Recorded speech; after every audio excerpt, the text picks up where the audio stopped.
Hi everyone, hello my dear upcoming SSC JE mechanical engineer. कैसे हैं आप लोग? I hope you guys are doing great. Welcome back once again to our YouTube channel. और मैं आशा करता हूं कि आप लोग का प्रिपरेशन काफ़ी अच्छा चल रहा है, आप लोग रेगुलर पढ़ रहे हो और रिवीजन भी कर रहे हो। जो भी आप पढ़ाई कर रहे हो, चाहे वो थ्योरी रहे या फिर मेरा आप लेक्चर देखते हो, उसको आप लोग रिवीजन भी करना काफ़ी इंपॉर्टेंट है। इसका पीडीएफ के बारे में कुछ स्टूडेंट बोल रहे थे कि सर इसका पीडीएफ जैसे एक सब्जेक्ट कंप्लीट हो जाता है उसके बाद मैं आप लोग को पीडीएफ दे दूंगा टेलीग्राम ग्रुप में, तो आप लोग टेलीग्राम ग्रुप में ज्वाइन हो जाइएगा, आपको पीडीएफ पूरा का पूरा मिल जाएगा। Don't worry about that. तो फटाफट सभी स्टूडेंट जुड़ जाइए। जैसे कि आप लोग को पता है, हम लोग यहाँ पे एसएससी जेई के प्रीवियस ईयर पेपर का सॉल्यूशन करते हैं, लास्ट 16 ईयर का।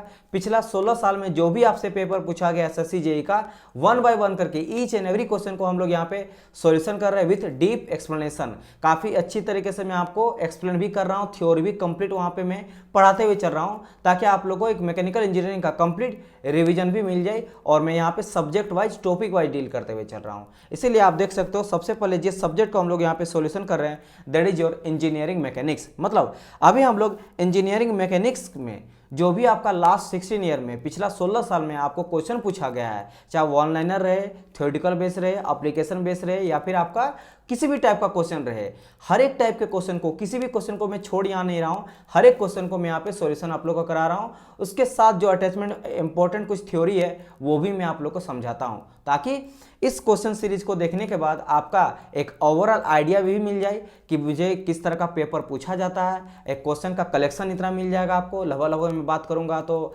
10-15 हज़ार का क्वेश्चन सॉल्यूशन आप कर लोगे एंड कंप्लीट मैकेनिकल इंजीनियरिंग का रिवीजन भी आपका हो जाएगा।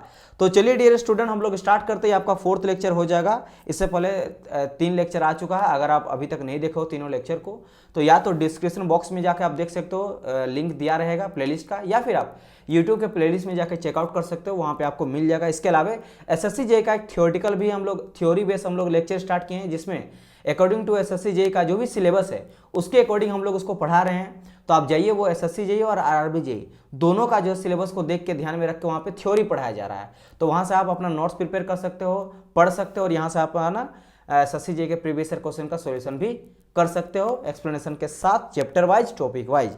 तो चलिए, प्लेलिस्ट में और बहुत सारे चीज़ मिल जाएगा आपको। एसएससी जेई का गाइडेंस सीरीज हो गया और बहुत सारे जॉब अपडेट्स हो गया, सब कुछ मिल जाएगा। तो चलिए, let me start with my introduction. हमेशा की तरह थोड़ा आप मेरे बारे में जान लो, बहुत सारे न्यू स्टूडेंट हैं। तो माय नेम है Uttam Kumar, expert for SSC JE, RRB JE, state level AJE, GATE and PSU exams, mentored more than 1 lakh plus students, 2 time GATE qualified with all India rank. इसके अलावा मैं बात करूं तो वेरियस एजेई एग्जाम को क्वालिफाई मैं कर चुका हूं, like SSC JE, RRB JE, senior section engineer and UPSC, इन सभी को मैं क्वालिफाई कर चुका हूं।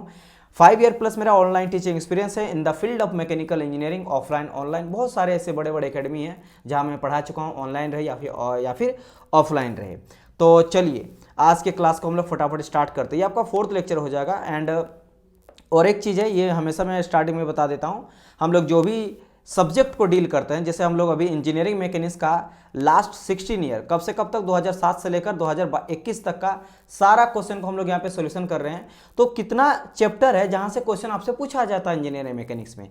तो इंजीनियरिंग मैकेनिक्स में लगभग आपका 11 चैप्टर है। उन सभी चैप्टर को यहाँ पे लिख दिया गया है। नाउ अब यहाँ से आपको इसरो में पूछा जाता है, डीआरडीओ में पूछा जाता है, आरआरबी जेई में भी पूछा जाता है, आपके गेट में भी पूछा जाता है, ईएससी में भी पूछा जाता है, और आपका वेरियस जो स्टेट लेवल एजेई एग्जाम होता है उन सभी में पूछा जाता है, पीएसयू में भी पूछा जाता है, इन सब चैप्टर से। लेकिन अभी चूंकि हम लोग फोकस किए हैं एसएससी जेई, तो हम लोग यहाँ पे ये चेक कर रहे हैं कि एसएससी जेई में इन सभी चैप्टर से, जितना भी 11 चैप्टर है, कितना कितना क्वेश्चन पूछा गया। इससे आपको ये आइडिया पता चलेगा कि इन सभी 11 चैप्टर में से एसएससी जेई के लिए कौन कौन सा चैप्टर आपके लिए सबसे इंपॉर्टेंट होगा। जैसे अभी तक हम लोग 2 चैप्टर का सॉल्यूशन कर लिए क्वेश्चन, एक था मेरा फोर्स एंड फोर्स सिस्टम, दूसरा था मेरा मोमेंट एंड कपल। एंड यहाँ से मुझे एक पक्का आइडिया मिल रहा है कि मोमेंट एंड कपल से मात्र पिछला 16 साल में मात्र 2 क्वेश्चन पूछा गया है, ओनली 2 क्वेश्चन। लेकिन अगर मैं बात करूँ फोर्स एंड फोर्स सिस्टम से, तो 31 नंबर ऑफ क्वेश्चन पूछा गया है। तो आप यहाँ से आइडिया लगा सकते हो कि फोर्स एंड फोर्स सिस्टम कितना इंपॉर्टेंट है आपके लिए। समझ आए? तो चलिए,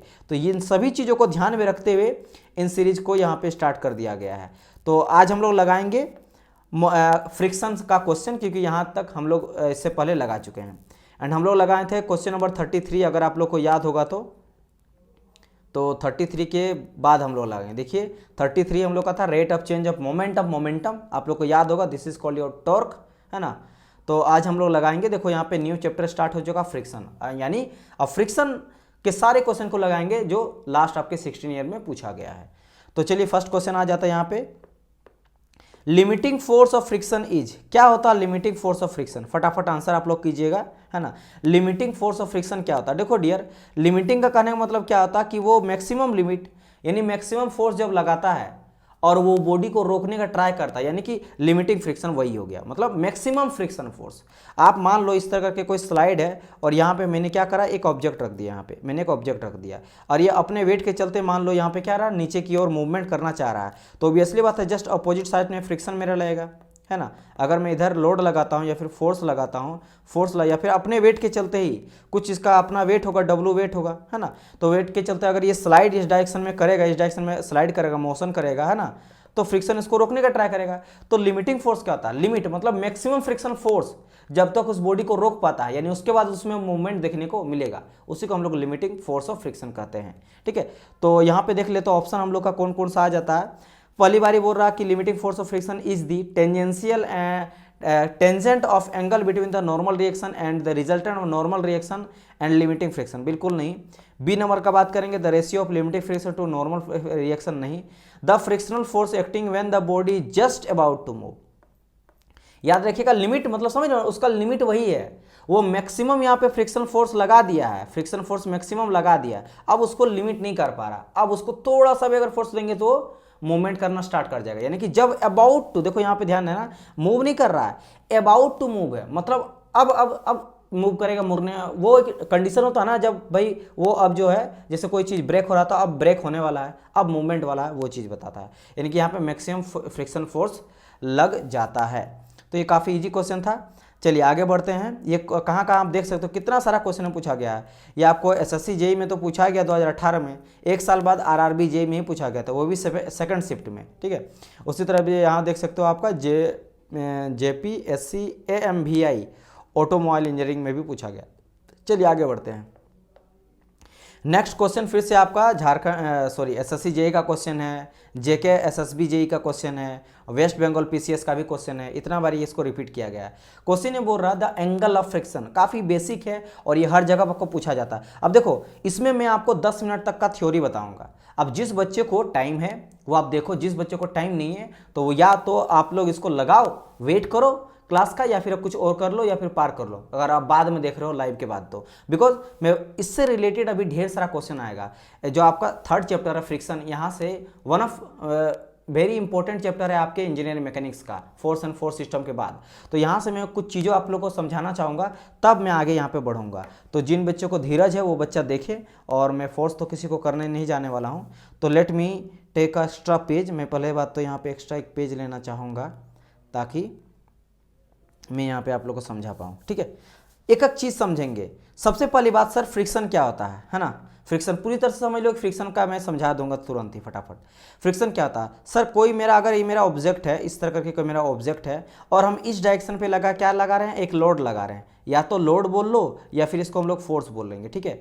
अगर मैं फोर्स या लोड लगा रहा हूँ सर पी से, तो जस्ट अपोजिट डायरेक्शन पे एक रेजिस्ट करेगा इस बॉडी को मूवमेंट में, उसी को हम लोग फ्रिक्शन कहते हैं। उसको क्या कहते हैं, फ्रिक्शन कहते हैं। तो जस्ट अपोजिट डायरेक्शन में मेरा एक फोर्स लगता है जिसको हम लोग फ्रिक्शनल फोर्स कहते हैं। This is your friction force या फिर फ्रिक्शनल फोर्स, फ्रिक्शनल फोर्स, यानी जो इस फोर्स को जो लग रहा है, जिसके चलते मोशन हो रहा है, उसको रोकने का ट्राई कर रहा है। जिस तरह हम लोग रेजिस्टेंस पढ़ते हैं, ठीक है, इलेक्ट्रिसिटी में रेजिस्टेंस जो होता है, उसी तरह का चीज़ ये मेरा होता है, समझ आया। विस्कोसिटी हम लोग पढ़ते हैं फ्लूइड में, जो कि मेरा वाटर के फ्लो को रोकता है, उसी तरह फ्रिक्शनल फोर्स यहाँ पे है। अब ये चीज़ अगर आप लोग को समझ में आ गया, एफ एंड भी इतना समझ में आ गया होगा। अब मैं आप लोग को बताता हूँ फ्रिक्शन का कुछ लॉ होता है, 3 लॉ होता है। तीनों लॉ को जानना बहुत इंपॉर्टेंट, वहाँ से बेसिक काफ़ी क्वेश्चन आपसे पूछा जाता है। अब नाउ सर कौन कौन सा चीज़ें होता है थोड़ा हम लोग को बता दीजिए। तो मैं 1 बाय 1 करके डील करते हुए चलता हूँ, बड़ा ध्यान से समझना, बहुत इंपॉर्टेंट यहाँ पे है। तो सबसे पहले हम लोग बात करेंगे फर्स्ट लॉ ऑफ फ्रिक्शन का। क्या कहता है first law of friction? First law of friction मेरा ये कहता है कि बॉडी जो होता है ना, बॉडी ऑलवेज, बॉडी में जब मोशन देखने को मिलता है तब जाके उसमें फ्रिक्शन आता है। मैं क्या कहा कि जब बॉडी मूव करता है तब मुझे फ्रिक्शन देखने को मिलता है, और वो हमेशा अपोजिट डायरेक्शन में रहता है। ये कहलाता है मेरा क्या, first law of friction. In short में अगर कहा जाए तो याद रखना, फर्स्ट लॉ ऑफ जो फ्रिक्शन है वो काइनेटिक के बारे में बताता है। किसके बारे में, काइनेटिक के बारे में, काइनेटिक के बारे में बताता है। एक सेकंड, काइनेटिक, एक सेकंड सॉरी, किसके बारे में बताता है, काइनेटिक के बारे में, यानी मोशन के बारे में। काइनेटिक, काइनेटिक के बारे में ये बताता, डील करता है। अगर बात करें हम लोग सेकेंड लॉ ऑफ मोशन का, किसका बात कर रहे हैं, सेकेंड लॉ ऑफ मोशन बोल रहे हैं, सेकेंड लॉ ऑफ फ्रिक्शन का। सेकेंड लॉ ऑफ फ्रिक्शन क्या बताता है, पहली बात ये मेरा स्टैटिक के बारे में बताता है। किसके बारे में बताता है, स्टैटिक के बारे में, स्टैटिक फ्रिक्शन के बारे में बताता है। ये बताता क्या है, ये मेरा सिंपल ये बताता है कि जो मैग्नीट्यूड ऑफ लिमिटिंग फ्रिक्शन होता है ना, वो काफ़ी होता है मोशन को रोकने के लिए। अभी हम लोग बात किए ना लिमिटिंग फ्रिक्शन क्या होता है, सर लिमिटिंग फ्रिक्शन होता है जहाँ पे मैक्सिमम फ्रिक्शन हम लोग लगाते हैं और मैक्सिमम फ्रिक्शन करके क्या करते हैं, उसको रोकते हैं। क्योंकि लिमिटिंग फ्रिक्शन के बाद ऐसा पॉइंट होता है जहां से वो अबाउट टू मूव नहीं करता है, लेकिन अब थोड़ा सा भी अगर उसमें फोर्स देंगे ना तो मूव कर जाएगा, या फिर मूव करने वाला पोजीशन होता है कि अब मूव करने वाला है, लेकिन वो तब तक वो मूव नहीं करता, वो लास्ट वो एक मोशन होता है। जिस तरह याद है हम लोग पढ़ते हैं स्ट्रेस एंड स्ट्रेन में, इलास्टिसिटी से जाते हैं प्लास्टिसिटी की ओर, तो कहता है अपर यील्ड पॉइंट। अपर यील्ड पॉइंट के बाद वो ब्रेक होना स्टार्ट कर जाए, यानी मूवमेंट बॉडी को जैसे हम लोग रबड़ लिए खींचे तो फोर्स लगाएं तो उसका शेप एंड साइज चेंज हो गया, जैसे छोड़ते हैं वो रिटर्न आ जाता है, उसको बोलते हैं इलास्टिक। प्लास्टिक में क्या हो जाता है, खींचे बट वो अब छोड़ देने से रिटर्न नहीं आएगा, उसमें ब्रेकिंग देखने को मिल जाता है, ब्रेकिंग देखने को मिल जाता है, तो वो होता है इलास्टिक टू प्लास्टिक। तो किस पॉइंट से पता चलता है हम लोग को, अपर यील्ड पॉइंट से। अपर यील्ड पॉइंट के बाद वो फिर से रिटर्न नहीं आता अपना शेप एंड साइज में, उसमें डिफॉर्मेशन देखने को मिलता है। सिमिलरली आपका जो यहाँ पे लिमिटिंग फ्रिक्शन है, वो limiting friction maximum friction force लगा के इस बॉडी को रोकता है। तो वो कौन सा लॉ बताता है, सेकेंड लॉ ऑफ फ्रिक्शन कहता है। इसीलिए मैंने कहा स्टैटिक फ्रिक्शन, मतलब मैक्सिमम फ्रिक्शन फोर्स उसको रोक रहा है, इसीलिए स्टैटिक फ्रिक्शन मेरा ये बताता है। और फर्स्ट लॉ में क्या कहा कि भाई हमेशा अपोजिट डायरेक्शन में लगता है फ्रिक्शन फोर्स, और जब मोशन करता है तभी हम लोग फ्रिक्शन लेते हैं। फ्रिक्शन फोर्स याद रखिएगा, जब हम लोग कैलकुलेटिंग करेंगे तब हम लोग अधिकतर जब मोशन करेगा, अबाउट टू मूव रहेगा या मोशन कर रहा, तभी जाके फ्रिक्शन फोर्स को लेंगे, तब जाके यूजफुल होगा, अदरवाइज वो नहीं होगा। अदरवाइज स्टैटिक मोशन में फ्रिक्शन फोर्स लगा रहा मुझे पता ही नहीं चलेगा, लगता तो तब भी है, ठीक है। कोई बॉडी में पत्थर है, आप उसको धक्का दे रहे हो, एकदम हिला नहीं पा रहे हो, लेकिन कुछ ना कुछ तो वो अपोजिट डायरेक्शन में लगा ही रहा है, लेकिन वो कैलकुलेटिंग में हम लोग का यूज नहीं आता है, ठीक है। तो ये स्टैटिक काइनेटिक के बारे में बताता है, यानी कि गति के बारे में बताता है, तब कितना फ्रिक्शन फोर्स लग रहा है। एंड ये स्टैटिक फ्रिक्शन जो मैक्सिमम लिमिटिंग फोर्स लगता है, फ्रिक्शन फोर्स लगता है, तब बताता है सेकंड लॉ। अब बात करते हैं third law, third law of friction. मैं चाहूँ तो इसका डेफिनेशन भी लिख सकता हूँ, लेकिन आप लोग में धीरज थोड़ा नहीं है, मैं ये देख रहा हूँ, ठीक है। आप लोग को देख रहे हैं सर, हाँ कुछ कुछ स्टूडेंट का बहुत अच्छा कमेंट आ रहा है कि सर आप जितना टाइम लीजिए बट सिलेबस को एग्जाम से पहले कंप्लीट करा दीजिए। कुछ स्टूडेंट को कमेंट आया था, आप लोग वरी मत करिए, मैं उससे पहले करा दूंगा, लेकिन मैं चाह रहा हूँ कि भाई वैसे पढ़ो ना जहाँ से जॉब लगे, ये नहीं पढ़ तो ली भी जॉब ना लेके, वो चीज़ आप लोग को अच्छा लगेगा, बताइए, बिल्कुल अच्छा नहीं लगेगा। अब मान लो यही क्वेश्चन को मैं सिर्फ करा दूं और छोड़ दूं आप लोग को, तो जरूरी नहीं कि यही क्वेश्चन आएगा, हाँ आएगा, लेकिन 30% पूछा जाता ना आरआरबी एसएससी सभी का प्रीवियस ईयर का, लेकिन 70% तो क्वेश्चन न्यू फ्रेम होता है, घुमा फिरा के देता है, तो आपको उससे रिलेटेड आपको सब कुछ पता होना चाहिए, तब जाकर निकालोगे। इतना भी इजी नहीं है, तो लेकिन अच्छी तरह से पढ़ोगे तो बहुत इजी है। तो मैं वो सभी चीज़ों को ध्यान में रख रहा बता रहा हूँ। अच्छा, थर्ड लॉ क्या कहता है, थर्ड लॉ मेरा क्या कहता है कि देखो जो भी मेरा नॉर्मल रिएक्शन होता है ना, देखो थर्ड लॉ मेरा क्या कहता है, थर्ड लॉ में यहाँ पे बता दो क्या आप लोग को, थर्ड लॉ क्या कहता है कि मान लो ये मेरा एक बॉडी है, एंड अगर मैं यहाँ पे बोलूँ कि जैसे मैंने यहाँ पे समझाया, देखो यहीं से मैं समझा रहा हूँ, मुझे लग रहा है ना कि डेफिनेशन भी थोड़ा आप लोग को लिख देना चाहिए, first law, second law and third law का, काफ़ी हेल्पफुल रहेगा। मैं थोड़ा लिखा देता हूँ ताकि हो सकता है लिखा दूँ, आप लोग एटलीस्ट देख लीजिएगा तो याद रहेगा बहुत टाइम तक। तो फर्स्ट लॉ ऑफ मोशन मेरा क्या कहता है कि friction always oppose the motion, क्या कहता है वो, friction always oppose the motion. इसका मतलब क्या है सर कि फ्रिक्शन जो होता है ना वो ऑलवेज मोशन को अपोज करता है, रोकने का ट्राई करता है, बिल्कुल सही। और ये हमेशा कहाँ लगता है, जब बॉडी मूव करता तब लगता है, जैसे मैंने कहा था, इसलिए काइनेटिक का बात करेंगे। तो एक पॉइंट ये हो गया। दूसरा पॉइंट यहाँ पे क्या लिखना है कि भाई इट कम इनटू प्ले, ये मतलब अपना गेम कब खेलता है, कब ये रोल में आता है, only when body urge to move, मतलब ट्राई करता है, जब वो मूव करने का ट्राई करेगा ना तब मेरा लगता है। इसीलिए मैंने कहा काइनेटिक फ्रिक्शन के बारे में फर्स्ट लॉ मेरा बताता है। आपसे बहुत बारी क्वेश्चन पूछा जाएगा, आपको या तो ये पूछ देगा है ना कि भाई अर्ज टू मूव है ना कब लगता है, या फिर फर्स्ट लॉ ऑफ मोशन जो है वो क्या कहता है, तो काइनेटिक के बारे में कहता है, कुछ भी बोल देगा। या फिर आपसे ये भी बोल देगा कि बताइए ये ऑलवेज अपोज करता है टू दी मोशन, ये भी आपसे पूछ सकता है। तो घुमा फिरा के क्वेश्चन तो आता है, 3-4 क्वेश्चन आता है फर्स्ट लॉ ऑफ फ्रिक्शन से। तो ये चीज़ हो गया। एंड अगर मैं यहाँ पे बात करता हूँ, और ये भी ध्यान रखना कि ये लगता है ऑलवेज, और एक मैं लिख देता हूँ कि ये मेरा फ्रिक्शन जो होता है ये तो सबको पता है ऑलवेज अपोजिट डायरेक्शन में लगता है। Friction always in opposite direction of motion, हमेशा। ये तो बेसिक फंडामेंटल चीज़ है कि जो मेरा फ्रिक्शन है वो ऑलवेज मेरा अपोजिट डायरेक्शन ऑफ मोशन लगता है, जिधर भी मोशन होगा उसके जस्ट अपोजिट डायरेक्शन, तब ना रेजिस्ट करेगा, उसको रोकेगा। तो फर्स्ट लॉ से रिलेटेड इतना मेरा हो गया फ्रिक्शन। सेकंड लॉ मेरा क्या कहता है? सेकंड लॉ मेरा कहता है कि मैग्नीट्यूड ऑफ लिमिटिंग फ्रिक्शन, क्योंकि यहाँ लिमिटिंग मैक्सिमम फ्रिक्शन फोर्स लगा के उसको रोकता है। तो मैग्नीट्यूड mg4 मैग्नीट्यूड है, mag4 मैग्नीट्यूड ऑफ, मैग्नीट्यूड मतलब समझे ना वैल्यू, जो 10, 12, 50, 100 न्यूटन का लग रहा है। मैग्नीट्यूड और लिमिटिंग फ्रिक्शन इनफ मतलब काफ़ी होता है क्या करने के लिए? टू प्रिवेंट, रोकने के लिए। क्या रोकने के लिए भाई? मोशन, किसका? बॉडी का, motion of the body of body, ये चीज कहलाता है मेरा क्या? Second law. इट मीन्स यहां मैंने क्या देखा सर? यहां मैंने देखा कि सर लिमिटिंग फ्रिक्शन जो होता है वो काफी होता है उसको रोकने के लिए, मोशन ऑफ द बॉडी को। इट मीन्स ये मेरा क्या बताता है? स्टैटिक के बारे में, कि रोका हुआ रख रहा है उसको, क्योंकि जैसे मोशन करने लगेगा तो मेरा किस में चल जाएगा? आपका फर्स्ट लॉ में चल जाएगा, काइनेटिक में चल जाएगा। क्योंकि वो जब मेरा मोशन करता, ध्यान समझना, जब तक बॉडी रुका हुआ मैक्सिमम फ्रिक्शन फोर्स लगा रहा है, वो सेकंड लॉ का बात कर रहा है। बॉडी मूव करने लगा तो फर्स्ट लॉ में आ गया, फर्स्ट लॉ फ्रिक्शन में आ गया, लेकिन उससे पहले सेकंड लॉ में था। क्यों? क्योंकि देखो यहाँ पे बोला गया है कि it's come into play only when body urge to move, जब वो मूव करता तब जाके हम लोग फर्स्ट लॉ का बात करेंगे। तो ये बहुत छोटा छोटा बात है लेकिन बहुत बड़ी बड़ी बात है, और ये बच्चा कंफ्यूजन कर जाता है और बोलता है सर ये समझ नहीं आया थ्योरी। तो ये सभी चीज को आप लोग को बहुत ध्यान से देखना पड़ेगा। देखो अब बात करते हैं थर्ड लॉ। थर्ड लॉ सबसे अच्छा चीज है क्योंकि यहीं से आपका निकला कोफिशिएंट ऑफ फ्रिक्शन। ठीक है, कोफिशिएंट ऑफ फ्रिक्शन का बात करेंगे, या फिर फ्रिक्शनल जो आपका फ्रिक्शन एंगल होता है यहीं से निकला है। तो मैं काम करता हूँ, इसको मैं यहाँ हटाता हूँ क्योंकि इसमें बड़ा डायग्राम बनेगा। तो मैं नेक्स्ट पेज और एक यहाँ पे ले लेता हूँ। मेरे पास हड़बड़ा के बिल्कुल नहीं होगा। जिस बच्चे को हड़बड़ी है चाहे तो आप किसी अदर जगह जा सकते हो, लेकिन यहाँ पे जो बच्चा जॉब लेना चाहता है थोड़ा धीरे से पढ़ना पड़ेगा, क्योंकि मैं कोई भी चीज़ को हड़बड़ाहट में नहीं पढ़ाऊँगा। चलिए बात करते हैं यहाँ पे थर्ड लॉ ऑफ फ्रिक्शन का। थर्ड लॉ ऑफ फ्रिक्शन, इसके लिए फ्री बॉडी डायग्राम आपको समझाना पड़ेगा, एंगल वगैरह समझाना पड़ेगा। तो देखो मैं ट्राई करूंगा जितना जल्दी हो सके उतना ही समझाने का।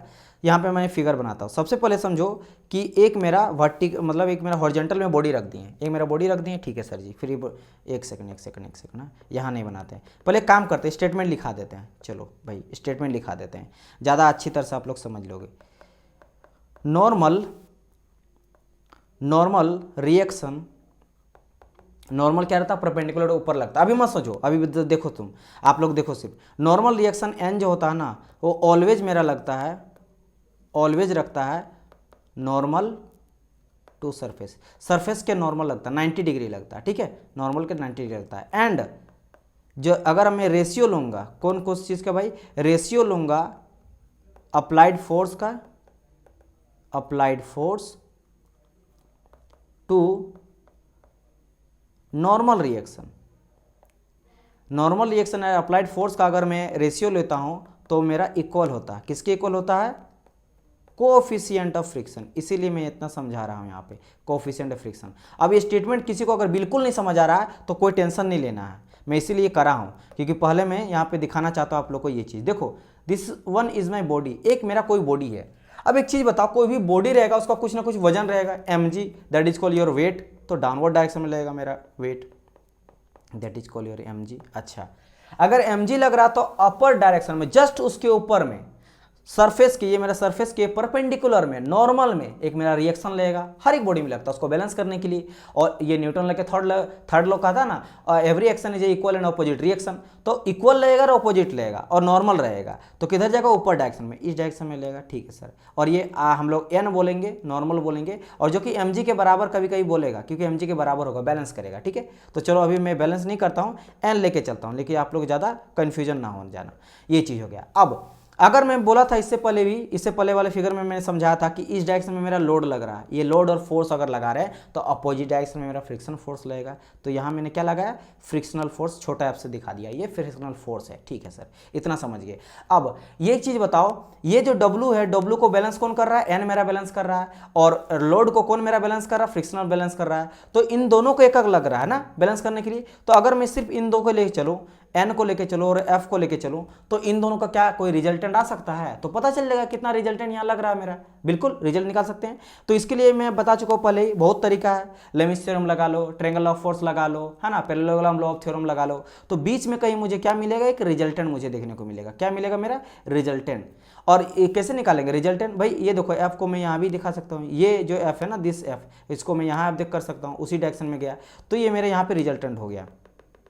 यहाँ पे मेरा क्या आ जाएगा, रिजल्टेंट मेरा आ जाएगा। नाउ ये जो रिजल्टेंट है ना, रिजल्टेंट और जो नॉर्मल है, इसके बीच में एक हम लोग अगर थीटा लेके चलेंगे, एक एंगल, ये अगर थीटा एंगल लेके चलेंगे, इसी को हम लोग बोलते हैं क्या, एंगल ऑफ फ्रिक्शन। अब ये इस थीटा को अगर मैं निकालना चाहूँ तो कैसे निकालूंगा, तो अगर मैं यहाँ पे बोलता हूँ टेन थीटा, ठीक है, tan theta equal to F by N, तो कोई दिक्कत है क्या, मैंने कहा tan theta equal to F by N. Tenth क्या होता है भाई, याद हो ना आप लोग को, पंडित बिहारी प्रसाद हरी बोल, एक शॉर्टकट है जो होता है sine cos tan cosec sec cot, इससे हम लोग याद रखने का तरीका हम लोग बचपन में पढ़े थे। तो 10 का बात कर रहे हैं, यानी कि पी बाई बी का बात कर रहा है। तो आप देखो यहाँ पे p क्या हो जाएगा, तो एक सेकंड में इसको मिटाता हूँ, p बाई बी मैं यहाँ पे लिख दूंगा, 10 इक्वल टू क्या हो जाता भाई, p बाई बी, यही होता है ना, p बाई बी। तो अगर मैं इसको ट्रेंगल मान के चलो, इस तरह करके ट्रेंगल मान के चलो, ये मेरा ट्रेंगल हो गया, ठीक है। तो यहाँ मुझे चाहिए f, तो ये हो गया मेरा p, क्योंकि देखो ये मेरा एंगल के जस्ट सामने वाला पर मेरा परपेंडिकुलर होता है,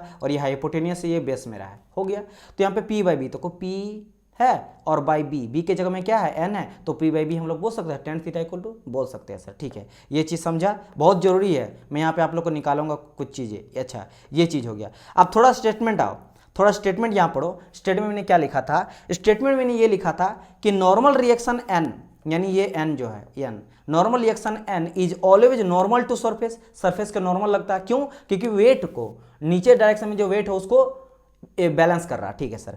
आगे का आ गया, एंड द रेशियो, यहाँ पे एक सेकेंड, रेशियो होगा, रेशियोन हो गया है, जस्ट अ मिनट, हाँ पहले इसको हटाने दीजिए, रेशियो, ठीक है, ratio of applied force to normal reaction. Applied force कौन सा भाई, यहाँ पे P अप्लाइड फोर्स लग रहा है, और नॉर्मल रिएक्शन मेरा क्या है, N है। तो मैं यहाँ पे ये बोलूँ क्या, ये चीज़ जो स्टेटमेंट बोल रहा है बेसिकली क्या बोल रहा है कि कोफिशिएंट ऑफ फ्रिक्शन जिसको हम लोग दिखाते हैं आपका म्यू से, तो म्यू इक्वल टू अगर मैं बोलूँगा F बाई एन, तो कोई गड़बड़ी है क्या भाई साहब, क्या बोला गया था, applied force to the normal reaction is called coefficient of friction. तो मैंने ये जस्ट करा, अप्लाइड फोर्स लिखा F, और अप्लाइड, आप बोलेंगे सर अप्लाइड फोर्स तो था P, आप बोल सकते हैं ना P था, आप F यहाँ के क्यों लिए थे, मैंने बार बार समझाया डियर कि देखो यहाँ पे मेरा लोड लगा रहे हैं और मेरा वेट है जो कि पहले से ही है, लेकिन मेरे इसको बैलेंस करने के लिए दो लगाया, क्या लगाया, इस वेट को मेरा बैलेंस कर रहा है N और P को मेरा बैलेंस कर रहा है F, इन दोनों से रिजल्टेंट लाए, तो इसीलिए इन दोनों को हम लोग लेके चल रहे हैं, F और N के लेके चल रहे हैं, W और P को नहीं लेके चल रहे हैं। तो ये आज तक कोई नहीं बताया होगा, तो यहाँ से समझना, ये बहुत ही बेसिक चीज़ें होता है कि उस चीज़ को कहीं नहीं, क्योंकि रिजल्टेंट जिससे निकला है वैल्यू को, क्योंकि बेसिकली W को ही बैलेंस कर रहा है, और मैंने कहा कि दोनों mg, तो वो भी mg होगा, और जस्ट इसको अगर इक्विलिब्रियम कंडीशन पे है तो कब होगा, जब भाई F का भी वैल्यू 10 होगा और P का भी वैल्यू 10 होगा, तभी जाके इक्विलिब्रियम होगा। इक्विलिब्रियम में क्या होता है, वो मेरा रुका हुआ है, लिमिटिंग में क्या होता है, मैक्सिमम लिमिटिंग फोर्स जब लगता है तो वो बॉडी रुका हुआ रहता है, यानी कि यहाँ भी 10 है यहाँ भी 10 है, तभी ना वो बॉडी रुका हुआ है। तो बात एक ही है, तो मैं एक को लेके चला हूँ, किसको F को, और इस सबका N को, इसीलिए F बाई N। तो मुझे यहाँ से दो चीज़ नजर आया कि sir mu equal to F by N आ रहा है और tan theta equal to F by N आ रहा है, F बाई N आ रहा है, यानी कि मैं ये बोल सकता हूँ कि mu equal to tan theta equal to F by N, मैं बोल सकता हूँ, बिल्कुल बोल सकता हूँ, यानी सब एक जैसा। या फिर आप ये भी बोलो डायरेक्ट कि म्यू इक्वल टू मैं बोल सकता हूँ क्या, टेन थीटा, ये भी बोल सकता हूँ, बिल्कुल बोल सकते हैं, बिल्कुल बोल सकते हैं। तो यहाँ पे जो आपका ये म्यू है, this is called your coefficient of friction. क्या आता है मेरा, कोएफिशिएंट ऑफ फ्रिक्शन। और जो थीटा है ना, ये थीटा मेरा क्या है, this is called your frictional angle. यानी कि एंगल ऑफ फ्रिक्शन बोल लो, एंगल ऑफ फ्रिक्शन ये मेरा हो जाता है, एंगल ऑफ फ्रिक्शन। तो क्या यहाँ पे रिलेशन समझ आया? बहुत इंपॉर्टेंट है, ये बहुत ज़्यादा यूज किया जाएगा, दिस वाला, दिस मच, ये काफ़ी ज़्यादा यूज होगा, mu equal to F by N, या फिर डायरेक्ट आपको बोलेगा फ्रिक्शन इक्वल टू क्या होगा। और यहाँ से मैं अगर बात करूँ और एक चीज़ में निकाल देता हूँ कि एफ इक्वल टू क्या होगा, म्यू इंटू एन हो जाएगा, ठीक है, म्यू इंटू एन, ये काफ़ी जगह पूछा जाएगा, ये VVI है, F equal to mu into N. हाँ, अलग बात है कि कहीं कहीं पे क्या रहेगा, F equal to mu into R भी दे देगा, मतलब समझ लो एन रहे या फिर आर रहे, बेसिकली क्या है मेरा नॉर्मल है, नॉर्मल जो लग रहा है, जो वेट के बैलेंस कर रहा है, तो ये नॉर्मल रिएक्शन हो जाएगा। और म्यू क्या हो गया, कोफिशिएंट ऑफ फ्रिक्शन हो जाएगा, ठीक है, फ्रिक्शन हो जाएगा। और एफ क्या है, this is your frictional force है, ये फ्रिक्शनल फोर्स है, लोड मत समझना, ये क्या है मेरा फ्रिक्शनल फोर्स लग रहा है, ठीक है, फ्रिक्शनल फोर्स लग रहा है। तो इन चीज़ों को काफ़ी ज़रूरी है यहाँ पे समझना, इस सभी चीज़ों को काफ़ी ज़रूरी यहाँ पे समझना। समझ आया कि नहीं? तो ये बेसिकली जो हम लोग यहाँ किए ना, ये एक तरह से फ्री बॉडी डायग्राम बनाए, फ्री बॉडी डायग्राम के थ्रू हम लोग यहाँ पे समझे। तो मैं यहाँ पे लिख भी सकता हूँ कि this is your free body diagram, free body diagram. काफ़ी ज़रूरी था यहाँ पे भी चीज़ें, यहाँ पे आप लोग को समझ आया कि एंगल ऑफ फ्रिक्शन क्या होता है ना, इसके अलावा समझ आया कोफिशिएंट ऑफ फ्रिक्शन क्या होता है, और कैसे हम लोग इसको फाइंड निकालते हैं और कैसे बॉडी को बैलेंस करते हैं। यहाँ से आपको न्यूमेरिकल टाइप भी क्वेश्चन पूछा जाएगा, मैं आप लोग को सॉल्यूशन यहाँ पे कराऊंगा, ठीक है। तो ये होता है मेरा थर्ड लॉ, ये थर्ड लॉ से मेरा आता था, थर्ड लॉ यही कहलाता। थर्ड लॉ अगर कोई बोले तो इसको आप थर्ड लॉ बोल सकते हो कि थर्ड लॉ के according, third law of friction से मुझे ये पता चला है कि कोफिशिएंट ऑफ फ्रिक्शन जो होता है वो मेरा frictional force divide by normal reaction होता है। समझ आया? या फिर यहीं से मेरा निकलता है क्या, मेरा एंगल ऑफ फ्रिक्शन, जो भी वो भी मेरा क्या होता है भाई, अगर यहाँ पे बात करूंगा थीटा इक्वल टू निकालो क्या होगा, तो यहाँ पे आ जाएगा tan inverse F by N. और ये बेसिकली टेन इनवर्स क्या है मेरा, टेन इनवर्स जो है that is your frictional angle, angle of friction. तो angle of friction equal to tan inverse F by N, F क्या फ्रिक्शनल फोर्स, एन क्या है नॉर्मल। तो ये कोई भी चीज आपसे पूछ सकता है, बोले यहाँ से हजारों क्वेश्चन बना सकता है SSC JEE वाला। तो ये काफ़ी बेसिक चीज़ है, होप सो ये समझ आया होगा। तो चलिए अब हम लोग बैक करते हैं, आगे बढ़ते हैं। अच्छा, और एक चीज़ मुझे याद आया, जो मैंने कहा ना लिमिटिंग फ्रिक्शन, लिमिटिंग फ्रिक्शन मतलब जब मैक्सिमम फ्रिक्शन फोर्स लगाता है, ठीक है। जब भी लिमिटिंग का बात करेगा, लिमिटिंग मतलब क्या होता है, जहाँ पे हम लोग फ्रिक्शन फोर्स जो लगा रहे हैं वो मैक्सिमम लगा रहे हैं, एफ माना फ्रिक्शन फोर्स, मैक्सिमम लगा रहे हैं। तो इस केस में क्या होता है ना, थीटा के जगह बस लैम्डा हो जाता है। तो इस जगह पे मैं क्या करूँगा, लैम्डा इक्वल टू लिख दूंगा tan inverse F by N, और एफ के जगह में बस एफ मैक्स कर देंगे यहाँ पे। समझ आया? बस ये चीज़ होगा। या फिर मैं यहाँ पे अगर लिखूंगा 10 इसके बेस में, तो यहाँ करूँगा इस तरह करके कि 10 lambda equal to F maximum by N. Lambda क्या दिखा रहा है कि यहाँ पे मैक्सिमम फ्रिक्शनल फोर्स लगाया जा रहा है, क्योंकि यहाँ पे लिमिटिंग कंडीशन का बात कर, लिमिटिंग मतलब अब वो अबाउट टू मूव है, यानी बॉडी क्या कर रहा है, अबाउट टू मूव है, about to move. About to जब मूव होगा तो भाई मूव कब करेगा, भाई फ्रिक्शन क्या करता है, उस बॉडी को रोकता है। अगर मैं यहाँ पे फिर से आप लोग को दिखाऊं, जो डेमोन्स्ट्रेशन मैंने इससे पहले आप लोग को एक बार दिखाया था, अगर आप लोग को याद होगा, ये एक यहाँ पे मैंने एक रख दिया। अब देखो ये रुक रहा है, स्लाइड हो रहा है ना, देखो नीचे धीरे धीरे जा रहा है। अब देखो मूव करने लगा, तो जब ये मूव नहीं कर रहा था, जब तक ये मूव नहीं कर रहा था तब तक फ्रिक्शन फोर्स लगा रहा, लेकिन जब मूवमेंट होने लगा तो फ्रिक्शन तो वहाँ पे खत्म हो गया। समझ आ, खत्म हो गया, मूवमेंट करने लगा। लेकिन फिर जब मोशन करने लगा तब भी कुछ ना कुछ फ्रिक्शन तो लगता ही लगता, तब वो बॉडी फिर जाकर कुछ देर बाद रुक जाता है। लेकिन उस टाइम पीरियड में वो मैक्सिमम फोर्स लगाया, फ्रिक्शन फोर्स लगाया, ताकि उस बॉडी को रोक सके। समझ आया? मूवमेंट से पहले तक। तो इसीलिए ये कंडीशन भी ध्यान रखना कि मैक्सिमम के केस में हम लोग लैम्डा लेके चलते हैं, यहाँ से भी आपको ऐसे पूछ सकता है। चलिए, अगर इतना आप लोग समझ गए होंगे तो चलो dear student back to the. और यहाँ पे और कुछ क्या है, ऐसा तो कुछ मुझे लग नहीं रहा जो आप लोग को बताना चाहिए। चलिए ठीक है, और कुछ चीज़ आएगा तो मैं आप लोग को बताऊंगा। इंक्लाइंड वाला पोजीशन में बाद में बताऊंगा। चलो अब आ जाते हैं यहाँ पे, द एंगल ऑफ फ्रिक्शन। अब बताइए एंगल ऑफ फ्रिक्शन क्या होता था। एंगल ऑफ फ्रिक्शन मैंने क्या समझे सर, ये सर टेन थीटा वाला बात कर रहा है, एफ बाई एन, या फिर थीटा इक्वल टू बात कर रहा है sir tan inverse F by N. यही ना एंगल ऑफ फ्रिक्शन, मेरा वही था ना angle of friction, friction angle, angle of friction जो बोलो।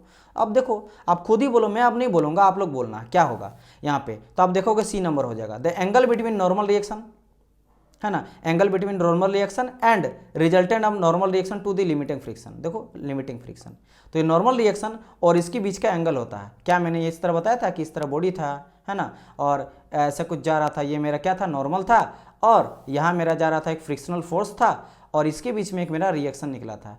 और रिएक्शन के बीच में मैंने थीटा लिया था, यही तो था। तो ये क्या था, ये मेरे बेसिकली जो थीटा है, थीटा किसके किसके बीच में है, तो आप बोलोगे सर ये मेरा आर और एन के बीच में है। तो आर मेरा क्या है, आर बोलेंगे सर लिमिटिंग फोर्स है ना, रिएक्शन जो मेरा लगा, और नॉर्मल रिएक्शन मेरा एन है, इन दोनों के बीच में लग रहा है। तो एंगल बिटवीन दी रिजल्टेंट, देखो यहाँ पे रिजल्टेंट कहा गया, ये तो मीठी है यहाँ पे भाई, ठीक है। तो ये मेरा रिजल्टेंट, तो बेसिकली रिजल्टेंट और नॉर्मल रिएक्शन के बीच का एंगल होता है। और रिजल्टेंट किसका, ये तो आप लोग देख ही लिए होंगे, रिजल्टेंट हम लोग किसका निकालते हैं, नॉर्मल रिएक्शन का और लिमिटिंग का, यानी कि एन का और एफ का रिजल्टेंट। मेरा बात समझ आया कि नहीं स्टेटमेंट। देखो बाबू अच्छा से पढ़ना, हम कभी भी हड़बड़ाहट में मत पढ़ना, हम नहीं चाहते कि आप लोग हड़बड़ाहट में कोई चीज़ समझो और फिर बाद में जाके गलती करो। यहाँ पे क्या बेसिकली एंगल दो के बीच में है, नॉर्मल रिएक्शन, देखो यहाँ पे मैंने थीटा लिया, तो किसकी किस में, आर और एन के बीच में है, तो ये स्टेटमेंट है, यानी कि between angle between normal reaction माने एन एंड रिजल्टेंट माने आर। लेकिन यहाँ पे आगे लिखा गया कि जो रिजल्टेंट है तो किसका किसका था, ये आर किसका किसका था, तो आर सच था मेरा एफ का और एन का।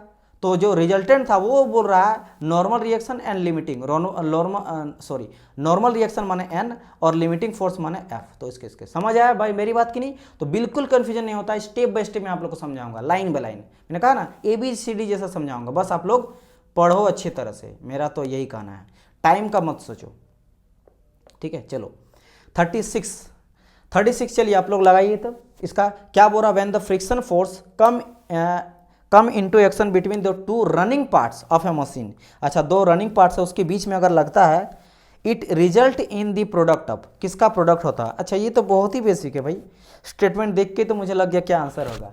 अगर दो रनिंग पार्ट, दो कोई बॉडी चल रहा है उसके बीच में फ्रिक्शन हो रहा है, तो उससे क्या होता है, उसका प्रोडक्ट मुझे क्या मिलता है, प्रोडक्ट मुझे रिजल्ट मुझे क्या मिलता है, क्या उससे लाइट हो जाता है। देखो ऐसे रगड़ो, आप हाथ को रगड़ो, सिंपल सा एग्जांपल है, हाथ को रगड़ो, देखो क्या कहा गया, देखो my dear friction come into action between the two running part, हाथी को रनिंग करा रहे हैं ना, दोनों मूव कर रहा है, तो क्या हो रहा है, मेरा लाइट जनरेट हो रहा है नहीं, ऑयल आ रहा है नहीं, एनर्जी हो रहा नहीं, हीट जनरेट होता है, क्या होता है मेरा हीट। तो इसका डी हो जाएगा, ठीक है।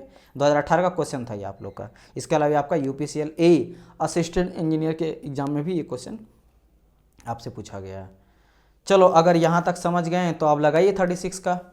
देखो अब इस तरह का क्वेश्चन क्या होता है, लड़का देख के पहले डर जाता कि ओहो ये तो न्यूमेरिकल टाइप है, जबकि ऐसा समझता नहीं है। SSC JEE में डियर आपको 200 क्वेश्चन बनाना है, 120 मिनट टाइम दिया जाएगा, तो वो जानबूझ के ही नहीं देता कैलकुलेटिंग पार्ट, वो दे देगा 2-4 जानबूझ के, ठीक है। वो आप अगर हटा भी दोगे, स्किप कर दोगे तो ठीक है, कोई दिक्कत नहीं है, लेकिन बहुत सारे यहाँ पे नहीं देता, ठीक है। चलो अच्छा हाँ, एक चीज़ इससे पहले जो मैंने कहा था कि मुझे अभी याद आया फिर से, और ये हीट को रिड्यूस करने के लिए हम लोग क्या क्या लगाते हैं, लुब्रिकेशन देते हैं, ग्रीस वगैरह लगाते हैं, ऑयल देते हैं, वाटर देते हैं, इसको ध्यान रखना, ये भी कभी कभी बेसिक क्वेश्चन पूछ देगा।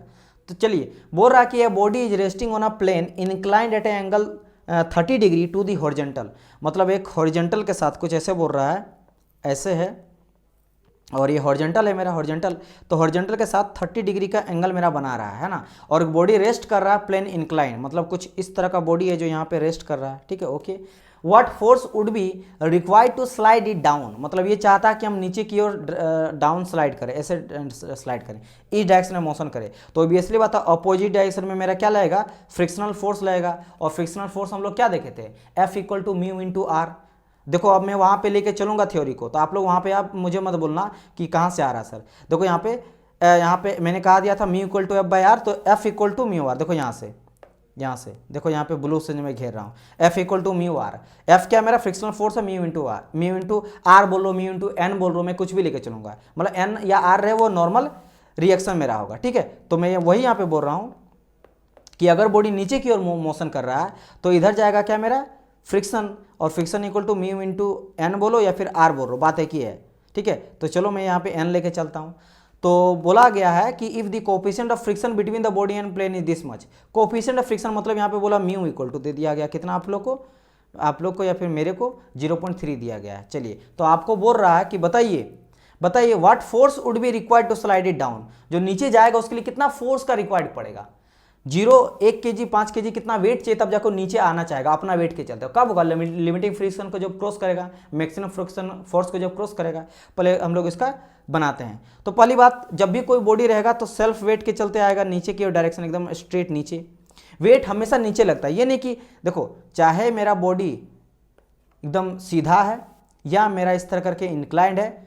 जो वेट रहेगा ना ऑलवेज मेरा डाउनवर्ड डायरेक्शन में लेगा, ऑलवेज बॉडी मेरा डाउनवर्ड डायरेक्शन में लेगा। अलग बात है डाउनवर्ड डायरेक्शन में तो इसको हमको बैलेंस करना पड़ेगा, इसके 90 डिग्री में बैलेंस करेंगे और इधर भी बैलेंस करेंगे, क्योंकि आप देखते हो ना इस तरह कोई फोर्स लगता है उसको हम लोग बैलेंस करते हैं सम ऑफ हॉरिजॉन्टल और सम ऑफ वर्टिकल में। ये हो गया सम ऑफ मेरा हॉरिजॉन्टल और सम ऑफ वर्टिकल। तो इसी तरह यहाँ भी हम लोग बैलेंस इसको करेंगे सम ऑफ हॉरिजॉन्टल वर्टिकल। ये आ जाएगा जिधर भी थीटा मान लो रहेगा ये डब्लू हो जाएगा क्या मेरा, थीटा उधर कनेक्टेड है तो कॉस थीटा, जी डायरेक्शन में थीटा रहेगा उधर कॉस हो जाएगा, इधर मेरा डब्लू साइन आ जाएगा। ठीक है ये चीज अगर इंक्लाइंड रहा तो देखो, क्योंकि ये मेरा इंक्लाइंड है इस तरह करके इंक्लाइंड यहाँ पे है। अगर हॉरिजॉन्टल रहा तो डब्लू का डब्लू ही रहा।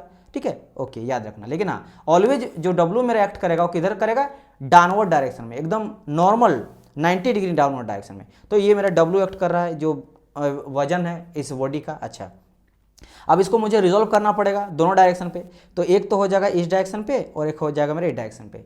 तो एंड आपको ये भी बता चुका हूँ कि ये जो 30 है ना, अगर यहाँ 30 एंगल होगा यहाँ भी 30 एंगल होगा। अब ये चीज़ समझो, ये बहुत ज़्यादा बेसिक चीज़ें हैं कि ये सर मेरा क्यों हुआ है ना, ये मेरा क्यों हुआ वो मैं आप लोग को यहाँ पे बताना चाहूँगा। जस्ट अ मिनट, मैं यहाँ पे थोड़ा सा क्वेश्चन मुझे देखना है कि ये क्वेश्चन सही तो है ना, थोड़ा मुझे टाइम यहाँ पे दे दीजिए। हाँ ठीक है, क्वेश्चन कभी कभी देखना पड़ता कि गलत तो नहीं है।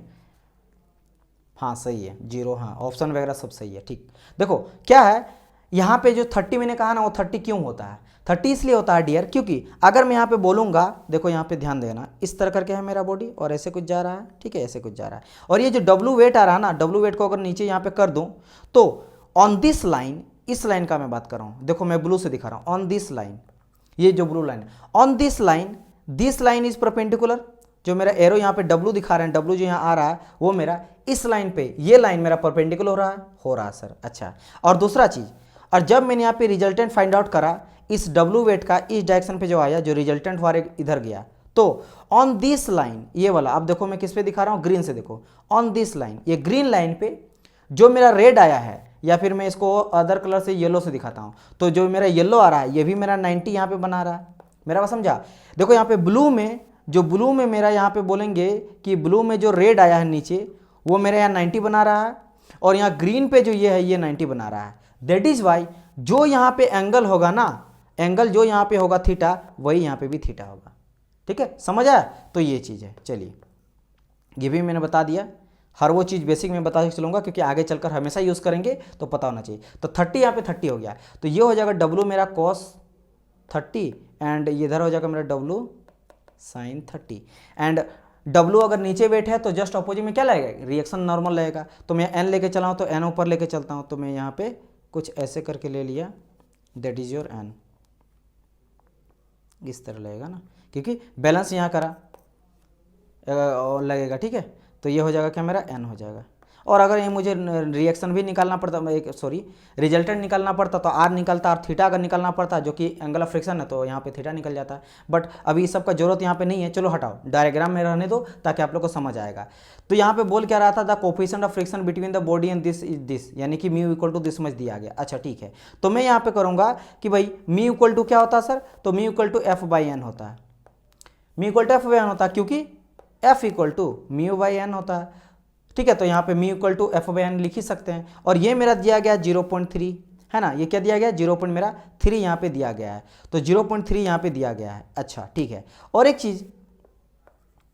चीज़ से मैं यहाँ पे ला सकता हूँ, एंड मुझे ये भी पता था कि mu equal to tan theta था। आप लोग था याद है ना कि tan थीटा इक्वल टू भी मेरा एफ बाई एन आया था, एफ बाई एन ही था। ठीक है tan theta equal to F by N आया था। तो क्या मैं यहाँ पे ये नहीं कर सकता हूँ, यहाँ पे मैं ये नहीं कर सकता हूँ कि sir ji mu equal to tan theta कर सकता हूँ भाई, अगर ये इक्वल टू ये बराबर है, ये इक्वल टू ये बराबर है, तो mu equal to tan theta तो बराबर ही होगा ना, क्योंकि ये दोनों मेरा बराबर होगा। हाँ सर कह सकते हैं। तो बस अब क्या खेल खत्म हो गया, कुछ नहीं था, बस समझाने में जो हम टाइम लेते हैं वही है, क्योंकि वो सबसे इंपॉर्टेंट चीज़ है, बाकी 10 सेकंड में तो कोई भी बना देगा। तो tan इनवर्स 0.3, अब इसको कैल्सिव करो और यहाँ पे फट से आंसर आपका निकल जाएगा, फट से आंसर आपका यहाँ पे निकल जाएगा। ठीक है यहाँ पे निकल जाएगा म्यू इक्वल टू इतना। अच्छा एक चीज़ यहाँ पे है, लेकिन यहाँ पे dear ji my dear student, यहाँ पे एक गड़बड़ी है। गड़बड़ी क्वेश्चन में नहीं है, मतलब क्वेश्चन को एक चीज़ कहा गया है कि स्लाइटली डाउन ना, ये अपने वेट के चलते डाउन जा रहा है। क्या हो रहा है? अपने वेट के चलते डाउन जा रहा है, यानी अपने वेट के चलते डाउन जा रहा है, यानी फ्रिक्शनल फोर्स जो रहेगा वो मैक्सिमम यहाँ पे लग रहा है, तभी जाके जा रहा है। यानी मैक्सिमम अगर फ्रिक्शनल फोर्स लग रहा है, यानी कि यहाँ पे मी इक्वल टू हम लोग लेंगे क्या, टेन थीटा नहीं लेंगे, टेन लैम्डा लेके चलेंगे। क्या लेके चलेंगे? टेन लैम्डा लेके चलेंगे। तो यहाँ पे टेन लैम्डा लेके चलेंगे, तो यहाँ पे हम लोग को क्या दिखा कि भाई साहब, अच्छा यहाँ पे निकालना ही पड़ेगा, अल्टीमेट देखो निकालना ही पड़ेगा क्योंकि लाने के लिए है ना। तो टेन लैम्डा लेके चलेंगे, बट उसको भी रखो,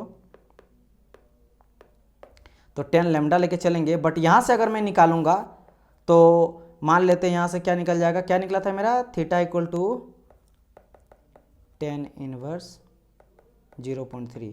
इसका वैल्यू कितना आ रहा है मैं आप लोग को बता देता हूँ, 16.7 आएगा। ठीक है, 16.7 आएगा।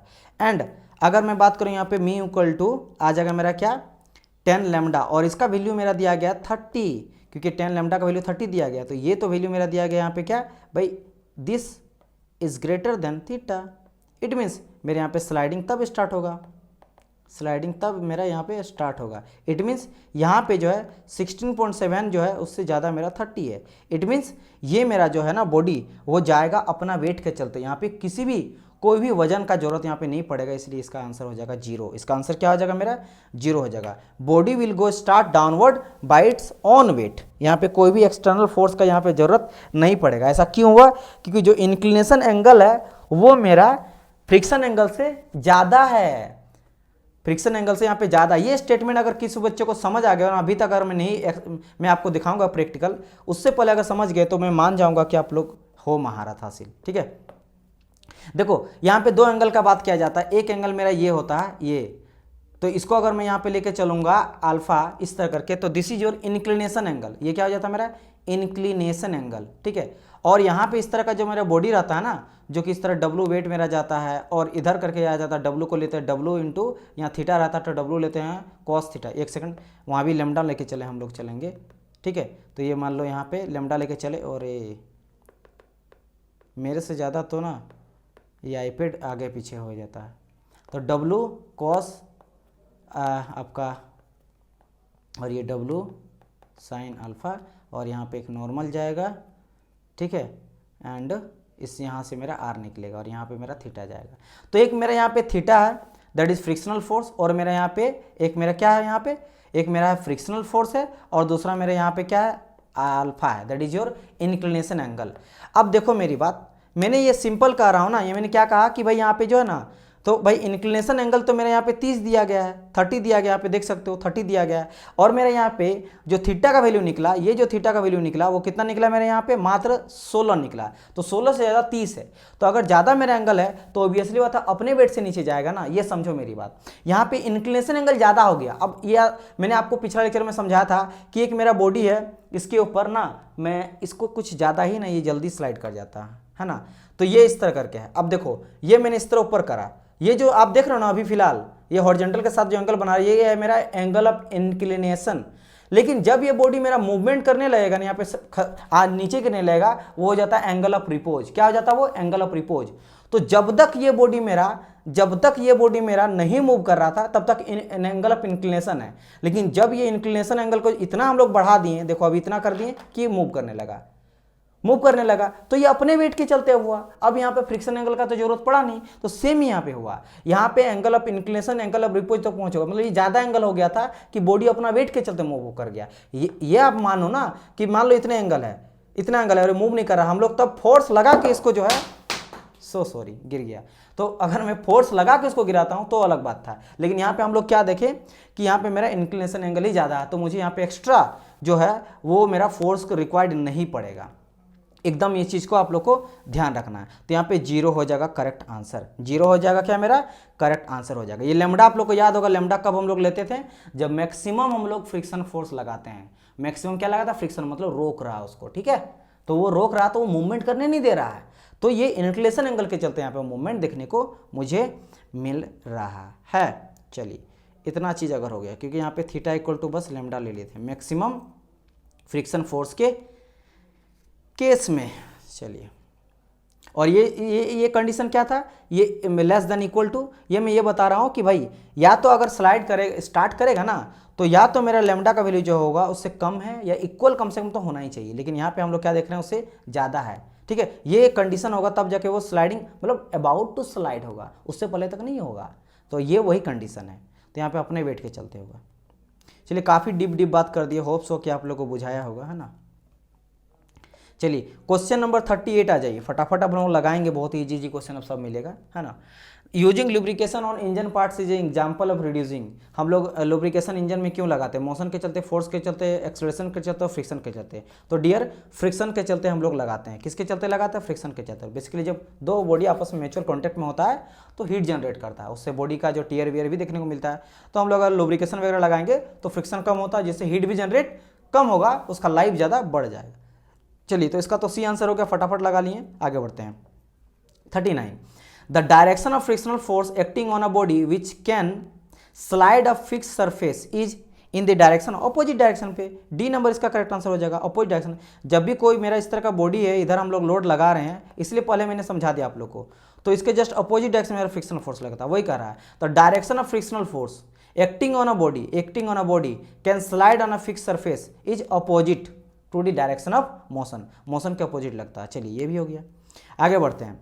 कह रहा the define free body diagram. Free body diagram क्या होता है, तो सर जी फ्री बॉडी डायग्राम मेरा जितने भी मेरा मैग्नीट्यूड होता है, डायरेक्शन ऑफ फोर्स होता है ना, उन सभी को हम लोग वहाँ पे एक्सटर्नल फोर्सेस को दिखाते हैं। जैसे कहने का मतलब है कि मान लेते हैं कि ये एक मेरा इस तरह करके बॉडी है जो मेरा एक फिक्स सरफेस में रखा हुआ है, ठीक है।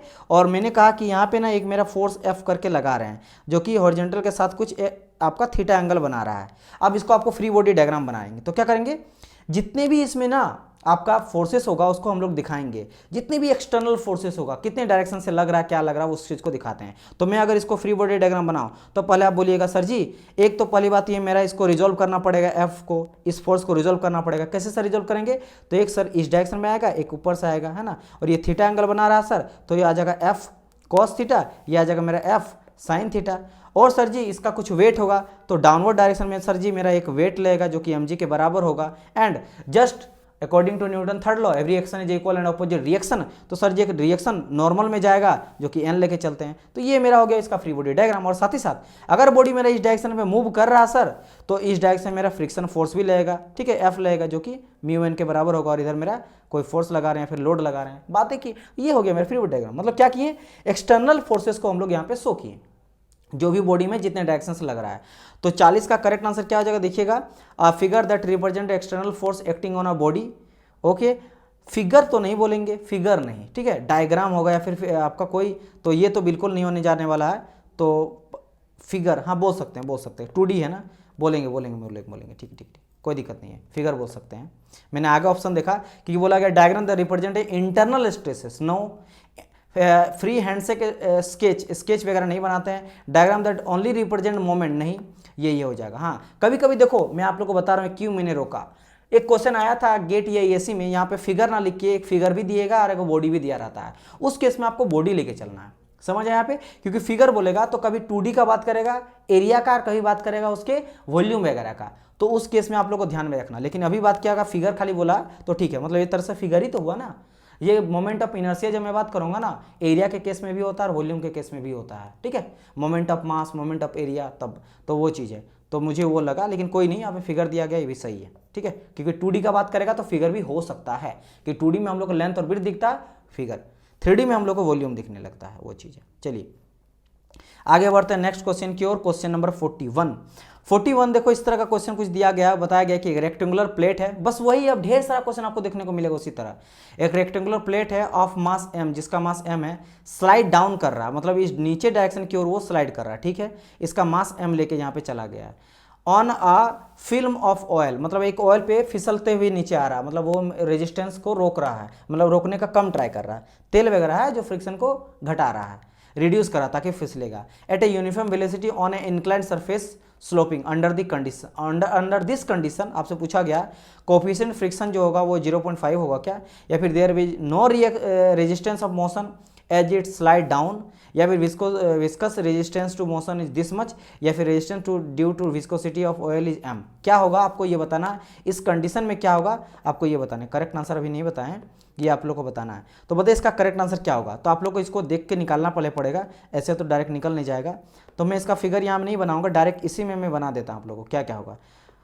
वेट यहाँ दिया गया है बेसिकली W इक्वल टू है mg, अच्छा, और इसको mg cos थीटा यहाँ पे लिया गया, मतलब ये भी यहाँ पे भी 30 हो जाएगा, ठीक है सर, ये भी ठीक है। और यहाँ पे mg sin 30 लिया गया है। एक मेरे यहाँ पे नॉर्मल रिएक्शन जाएगा, नॉर्मल रिएक्शन जाएगा, R बोल लो N बोल लो, जो कभी कभी Rn भी लिखा जाता है तो Rn भी ले लेना, ठीक है। और ये बॉडी मेरा मोशन कर रहा है इस डायरेक्शन पे, ठीक है। तो ये क्या हो जाएगा मेरा A है एक्सेलेरेशन के साथ, और फोर्स कुछ मास इसका है तो मास इंटू ए, यानी फोर्स यहाँ जनरेट हो रहा है तो यहाँ एम ए। बात समझ है, F equal to M A, क्योंकि इस बॉडी का मैंने कहा था ना कुछ एम भी है तो मास है और कुछ एक्सेलरेट कर रहा है तो मास इंटू यानी फोर्स यहाँ पे जनरेट हो, इतना हो रहा है।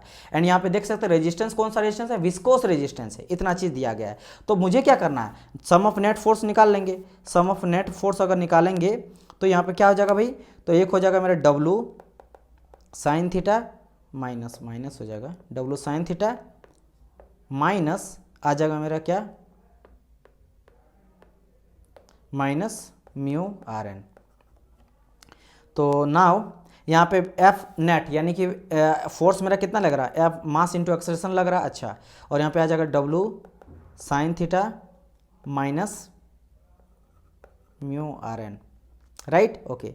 एंड यहाँ पे एम देखो एक्सेलरेशन, तो ये बात यहाँ पे आ जाता है क्या, यहाँ पे एक्सेलरेशन कुछ है क्या, सॉरी यहाँ पे एक्सेलरेशन मैंने करा, तो एक्सेलरेशन तो डियर यहाँ पे जीरो होगा ना, जीरो होगा यहाँ पे एक्सेलरेशन, क्योंकि ये स्लाइड कर रहा है, इसमें कोई तो फोर्स वगैरह लगा नहीं रहे हैं, ठीक है। तो यहाँ पे ये पूरा का पूरा मेरा जीरो हो जाएगा। तो अगर ये मेरे जीरो हो जाएगा तो आएगा क्या मेरा W sine theta equal to आ जाएगा मेरा म्यू आर एन, है ना।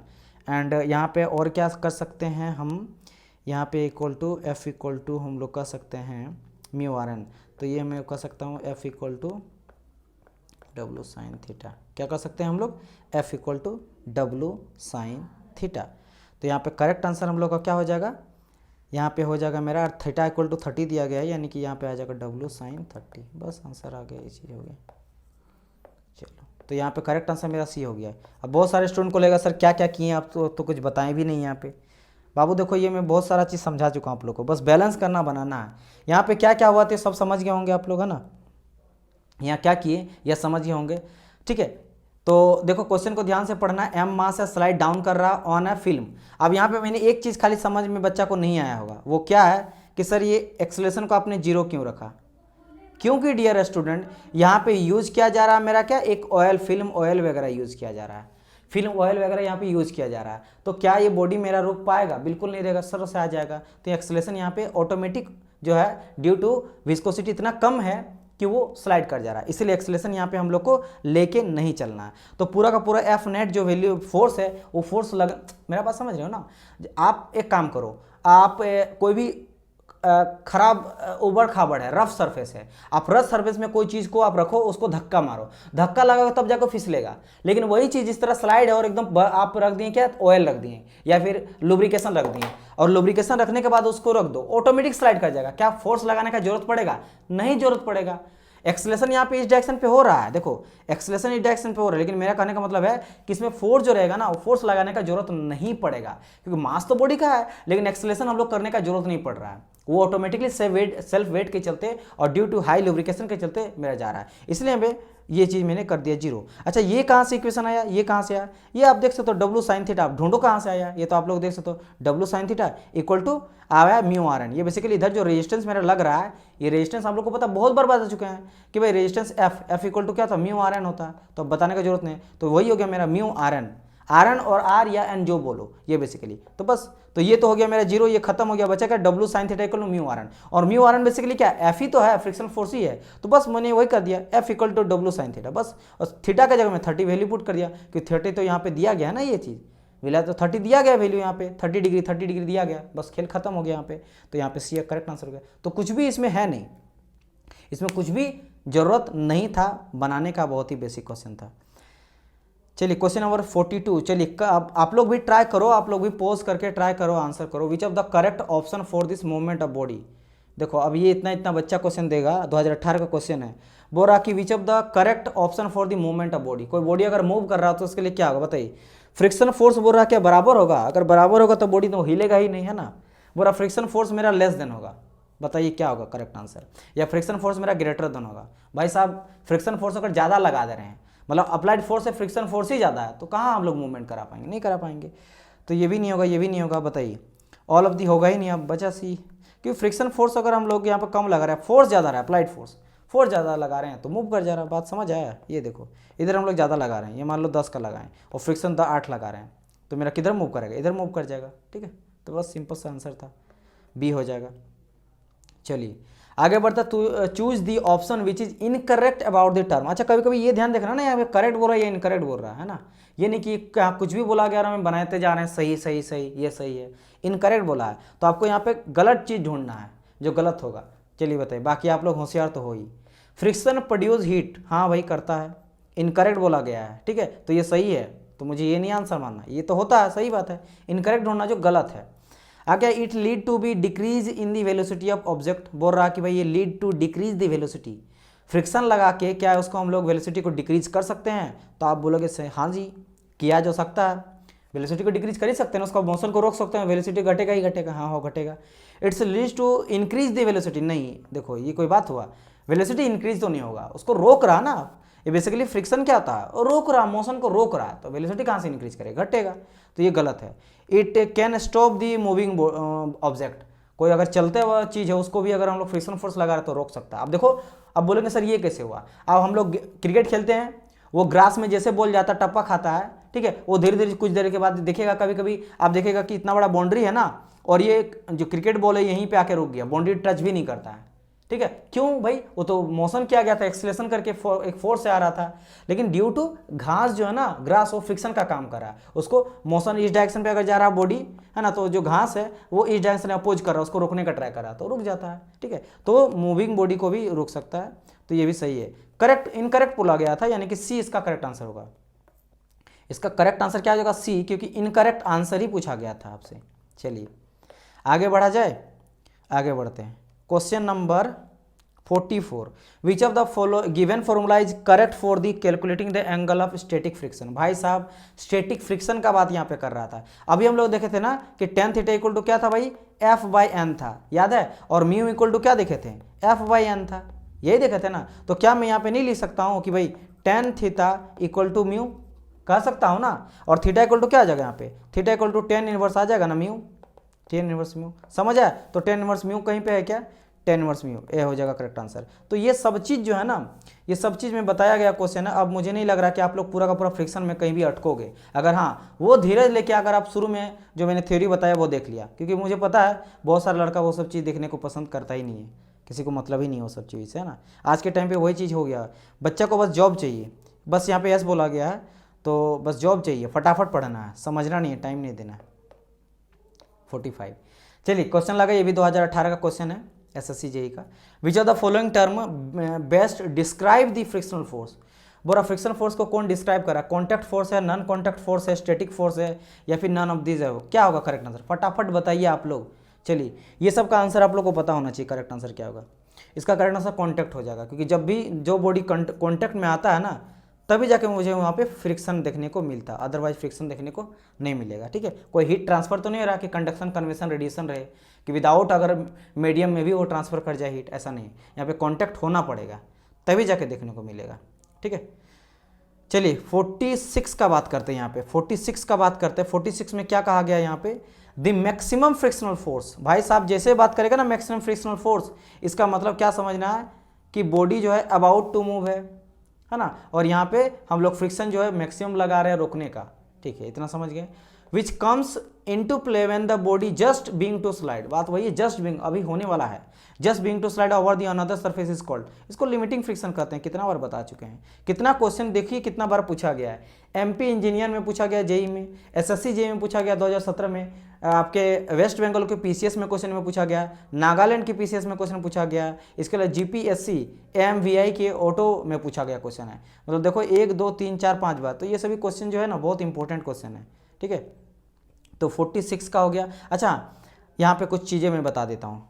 रोलिंग फ्रिक्शन क्या होता है? रोलिंग फ्रिक्शन क्या होता है कि देखो फ्रिक्शन एक्सपीरियंस जो करता है ना कोई भी बॉडी, फिगर से समझना, जब भी कोई बॉडी मेरा फ्रिक्शन एक्सपीरियंस करता है जब दो मेरा बॉल और रोलर आपस में इंटरकनेक्ट होता है, ठीक है, जैसे कि रोलिंग फ्रिक्शन का बात कर रहे हैं, कुछ इस तरह आप देखे हो, यहाँ पे इस तरह बॉल बेरिंग रहता है, तो ये मेरा रोलिंग फ्रिक्शन कहलाता है, ठीक है, बॉल बेरिंग इस तरह करके रहता है बॉल बेरिंग, तो मेरा रोलिंग फ्रिक्शन। मैंने क्या कहा? Friction experience by a body when ball and roller interpose between each other. Sliding friction क्या होता है? अगर मैं स्लाइडिंग का बात करूंगा तो स्लाइडिंग फ्रिक्शन क्या होता है? दो सरफेस अगर एक के ऊपर एक दोनों आपस में स्लाइड कर रहा था, जैसे कि ऐसे एक ले लो सिलेंड्रिकल कोई है और उसके ऊपर एक सिलेंड्रिकल टाइप से है, ऐसे दो रोलर के बीच में हम लोग कोई प्लेट नहीं पास कराते हैं, पार कराते हैं एक प्लेट वगैरह चादर बनाने के लिए, तो मेरा स्लाइडिंग फ्रिक्शन कहलाता है, ठीक है, ठीक है, ये चीज़ है। बाकी kinematic friction is not important for you. 47 what is the direction of application of frictional force with respect to direction of motion? भाई ऑपोजिट होता है ये सब, तो एकदम देखिए 2018 का क्वेश्चन है। अपोजिट क्वेश्चन सिंपल को बोला गया था क्वेश्चन की direction of application of friction, जब भी हम लोग फोर्स लगाते हैं ना तो उसको फ्रिक्शन फोर्स किधर देखने को मिलता है? तो सेम डायरेक्शन में, परपेंडिकुलर डायरेक्शन में, अपोजिट में। तो अगर मैं फोर्स इधर लगा रहा हूँ तो इधर मैंने लोड लगाया तो अपोजिट डायरेक्शन में ना फ्रिक्शन देखने को मिलेगा जस्ट, ठीक है। चलिए, चूज कर रहा है आपको करेक्ट स्टेटमेंट अबाउट दी, देखो वही जो क्वेश्चन था ना, एक दो क्वेश्चन वही मजा आया समझाने आप लोगों को बहुत सारी चीजें, अब तो कुछ बचा ही नहीं है। Choose the correct statement about the kinetic friction and static friction. भाई स्टैटिक फ्रिक्शन क्या होता है? जब बॉडी स्टैटिक मोशन में होता है। काइनेटिक क्या होता है? जब बॉडी मूवमेंट करने लगता है। कि दोनों केस में मुझे फ्रिक्शन देखने को मिलता है। जैसे मैंने कहा क्रिकेट खेलते हो, बॉल को आप मारे और वो स्लाइड कर रहा है, बाउंड्री की ओर जा रहा है, तो धीरे धीरे बॉडी रुकते हुए जा रहा है। बॉडी एक टाइम में बहुत स्पीड था, कुछ देर के बाद वो स्लो हो गया, तो वो तो काइनेटिक था, अभी चल रहा था, लेकिन फिर भी वो धीरे धीरे स्लो डाउन हुआ। क्यों? फ्रिक्शन के चलते। और स्टैटिक फ्रिक्शन मतलब क्या आता है कि इतना दम ही नहीं है लोड में, मतलब फ्रिक्शन फोर्स यहाँ पे ज़्यादा है। फ्रिक्शन फोर्स मेरा किससे ज़्यादा है? लोड से मेरा ज़्यादा है। जो हम लोग लोड लगा रहे हैं उससे ज़्यादा मेरा फ्रिक्शनल फोर्स ही है, ठीक है। इसलिए बॉडी मूव कर ही नहीं पा रहे हैं। मतलब कहने का मतलब है आप दीवार को धक्का लगाओ तो आप में उतना ताकत ही नहीं कि उसको रेजिस्ट, मतलब उसको मोशन में कर पाओगे, मतलब उसके द्वारा जो लगाया जा रहा है आपका फ्रिक्शन फोर्स वो काफ़ी ज़्यादा है। समझ आया? चलिए ये चीज़ है। तो अब यहाँ पे देखो अच्छा यहाँ पे क्या बोला गया है, तो मैंने आप लोगों को समझाया। क्वेश्चन यहाँ पे कह रहा है ये चीज़ कि choose the correct statement about the kinetics और स्टैटिक फ्रिक्शन से कौन सा जो है करेक्ट आंसर यहाँ पे आप लोग को देखने को मिलेगा। तो kinetic friction is lesser than the static friction. हाँ भाई, पहले बारी सही। अभी जस्ट मैंने कहा ना स्टैटिक फ्रिक्शन मतलब बहुत फ्रिक्शन है, तभी जाके उस बॉडी को मूवमेंट ही नहीं करा पा रहे हैं। मेरा बात समझ आया कि नहीं? लोहा का पत्थर इतना बड़ा पत्थर है, लोहा का पत्थर, देखिए मैंने क्या बोल रहा है ना, लोहा का कोई बॉल है या फिर पत्थर है, आप उसको धक्का देना चाहते हो, एक सिंगल पसली का इंसान मेरे जैसा, क्या उसको धक्का दे पाएगा? नहीं दे पाएगा, है ना। हो सकता है आप हट्टे कट्टे हैं बॉडी बिल्डर, आप एक बार में उसको उड़ा दीजिएगा, लेकिन मेरे से नहीं हो पाएगा क्योंकि मेरे अंदर उतना पावर नहीं, मेरा लोड नहीं है। बात समझ आया? तो क्या होता है यहाँ पे स्टैटिक फ्रिक्शन में जो मेरा फ्रिक्शन फोर्स रहता है वो काफ़ी ज़्यादा रहता है, इसलिए काइनेटिक फ्रिक्शन जो होता है लेस रहता है। क्योंकि काइनेटिक मतलब मोशन में कब आया? जैसे आप आ गए बहुत ही हड्डे, मान लो जॉन सीना, इस तरह बॉडी बिल्डर जो है, अंडरटेकर वगैरह कोई आ गया, खली आ गया, द ग्रेट खली वगैरह आ गए, वो अगर लगाएंगे तो वो क्या करेंगे? उसको मोशन में ले आएंगे। यानी कि उनके लिए लोड जो हो गया ना, अप्लाइड लोड, वो काफ़ी ज़्यादा रहेगा, फ्रिक्शन फोर्स लेस हो जाएगा। तो काइनेटिक फ्रिक्शन में क्या हो जाता है? काइनेटिक फ्रिक्शन क्यों मोशन के? क्योंकि वहाँ पे लोड ज़्यादा है, तो काइनेटिक फ्रिक्शन वहाँ पे कम हो गया, लोड ज़्यादा हो गया, तो kinetic friction lesser than the static friction. A number. चलिए क्वेश्चन नंबर 49th हम लोग देखते हैं यहाँ पे। Question number 49th, the value of coefficient of friction between the box and surface is 0.2। ठीक है भाई, कोफिशिएंट ऑफ फ्रिक्शन आपको म्यू का वैल्यू दिया गया कितना? यहाँ पे 0 पॉइंट दिया गया यहाँ पे 2। अच्छा ठीक है डियर। आगे कहा गया है which prevent the box from sliding. ठीक है, उस स्लाइडिंग करने से मेरा बचा रहा है। If the board D accelerate, मतलब उसको रोक रहा है, मोशन को रोक रहा है, डी एक्सलरेट कर रहा है विथ a मीटर पर second square, then calculate the D accelerate in the force applied is ma। मतलब बताइए कि अगर उसको डी एक्सलरेट कर रहा है तो कितना a, मतलब एक्सलेशन को वहाँ पे जरूरत पड़ेगा, ये आपको फाइंड आउट यहाँ पे करना पड़ेगा। तो डिसलरेट यानी स्लो डाउन करने का बात कर रहा है यहाँ पे, तो कुछ नहीं है, निकालेंगे भाई। एफ इक्वल टू क्या होता है? मास इंटू एक्सलेशन होता है। म्यू का वैल्यू मेरा यहाँ पे तो दिया ही गया है, बार बार लिखने का जरूरत नहीं, चलो मैं फिर से और एक बार लिख ही देता हूँ।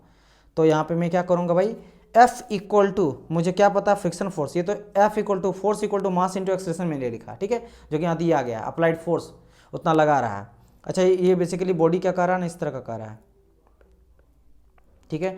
The coefficient friction between the box and the surface is this much, तो यहाँ पे मान लो फ्रिक्शन फोर्स यहाँ पे म्यू लग रहा है 0.20 का, प्रिवेंट कर रहा है बॉडी को स्लाइडिंग से, इफ द बॉडी डिक्सलरेट कर रहा है, हाँ तो यहाँ पर रहा कि स्लो डाउन कर रहा है, तो स्लो डाउन करने के लिए हम लोग क्या करेंगे, ई डायरेक्शन में हम लोग अगर F इंटू एम लगा रहे हैं, मास लगा रहे हैं, ठीक है, और ये एक्सेलरेशन करके नीचे की ओर आ रहा है, स्लो कर रहा है, यानी कि अपोजिट डायरेक्शन में फ्रिक्शनल फोर्स हम लोग को दे रहे हैं, तो आपको यही पूछा गया कि डिक्सलेशन का कितना मेरा लगेगा, वो चीज़ फाइंड आउट करके बोलो, ठीक है, यानी कितना एक्सेलरेशन करेगा कि डिक्सलेट हो जाएगा, धीरे हो जाएगा, मतलब इसका वैल्यू अगर बढ़ा तो फास्ट मोशन करने लगेगा, इसका वैल्यू घटा तो डिक्सलेट करने के लिए कितना मेरा एक्सेलरेशन का जरूरत पड़ेगा, मतलब घटाने के लिए, इसको स्लो करने के लिए। तो frictional force F equal to क्या होगा, ये फ्रिक्शनल फोर्स F है, ठीक है, तो frictional force F equal to mu into R होता है, mu equal to R N जो आप बोल लो, म्यू इंटू आर होता है। अच्छा ठीक है सर, तो अब मैं यहाँ पे इस इक्वेशन से लूँगा, ठीक है, F इक्वल टू, एक सेकेंड,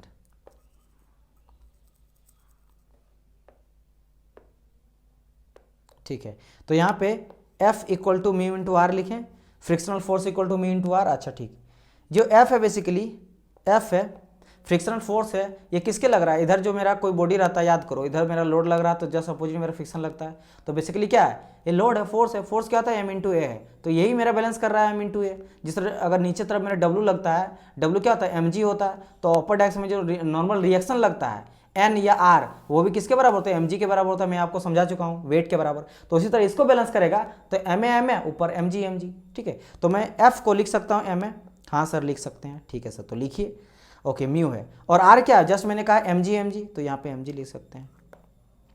अब यहाँ पे क्या करेंगे, काटो खत्म हो गया तो क्या कुछ जान ही नहीं बचा, तो यहाँ पे a इक्वल टू बचा क्या मेरा म्यू इंटू जी, ठीक है, तो म्यू का वैल्यू आपका 0.2 दिया गया है, जी का वैल्यू हम लोग 10 ले लेके चल देते हैं, तो यहाँ पे 2 आ गया मीटर पर second square acceleration equal to, यानी कि जो आपका डिक्सलेशन है यानी रोकने के लिए, उसको 2 मीटर पर सेकंड स्क्वायर का अगर लगाएगा तो वो स्लो डाउन हो जाएगा, धीरे हो जाएगा, जितने भी मोशन से वो डाउन कर रहा है उसको प्रिवेंट करने के लिए, है ना, प्रिवेंट करने के लिए स्लाइडिंग से, बस हो गया, दैट्स इट। समझ आया, कुछ नहीं किए। F और R, ये मैं शुरू में स्टार्टिंग में मैंने बताया था कि लोड जो नीचे तरफ वेट है उसको बैलेंस कर रहा है नॉर्मल रिएक्शन, तो mg, और इसलिए मैंने कहा था ना कि जब भी हम लोग रिजल्टेंट लेते हैं, ठीक है, तो रिजल्टेंट जब लेते हैं तो मैं सिर्फ F को लेता हूँ और N को लेता हूँ, क्योंकि देखो F equal to mu R, तो यहाँ पे R को लिए और F को लिए हैं, ना तो P को लिए तो W, क्योंकि उन दोनों को बैलेंस तो कर ही रहा ना वो, क्योंकि इक्विलिब्रियम कंडीशन पे है, तो इक्विलिब्रियम कब रहता है, जब बैलेंस मेरा फोर्स लगता है, एक तरफ ज़्यादा लगता तो मोशन कर जाएगा, ऊपर ज़्यादा लगेगा ऊपर उड़ने लगेगा, जितने अगर नीचे से ज़्यादा लग रहा है यानी वेट ज़्यादा तो नीचे गिर जाएगा।